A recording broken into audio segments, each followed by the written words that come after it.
বেশ কিছু গুরুত্বপূর্ণ সিদ্ধান্ত নিতে কাল মিটিংয়ে বসবে বাংলাদেশ ক্রিকেট বোর্ড পরিচালকেরা। জিম্বাবুয়ে সফরের পারফরমেন্স পর্যালোচনায় ওয়ানডে অধিনায়কত্বে পরিবর্তন, নতুন আঙ্গিকে বিপিএল টি-20 আয়োজন, সেপ্টেম্বরে ভারতীয় দলের বাংলাদেশ সফরের বিষয়ে আলোচনায় অন্তর্ভুক্ত থাকার সম্ভাবনা রয়েছে। সভায় জাতীয় ক্রিকেট দলের 3 ফরম্যাট নিয়ে গুরুত্বপূর্ণ সিদ্ধান্ত হতে পারে। জিম্বাবুয়ে সফরে টি-20 সিরিজে জয় পেলেও একমাত্র টেস্ট এবং ওয়ানডে সিরিজে খুব খারাপভাবেই হেরেছে জাতীয় দল। আগামী বছর বিশ্বকাপের আগে ওয়ানডে দলকে শক্তিশালী করতে চায় বোর্ড। সেই লক্ষ্যে ওয়ানডে অধিনায়কের দায়িত্ব হারাতে পারেন মেহেদী মিরাজ।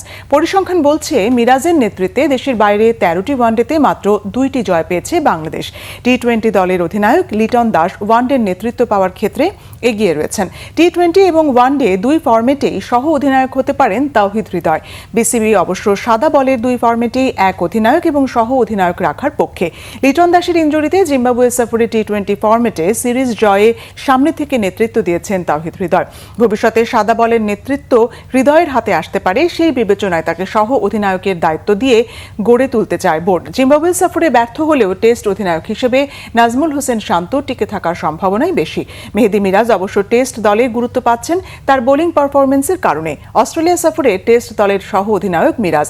এদিকে বিপিএল এ ভালো ফ্র্যাঞ্চাইজিদের নিয়ে টুর্নামেন্ট করার পক্ষে বিসিবি, নতুবা এই বছর বিপিএল স্থগিত থাকতে পারে।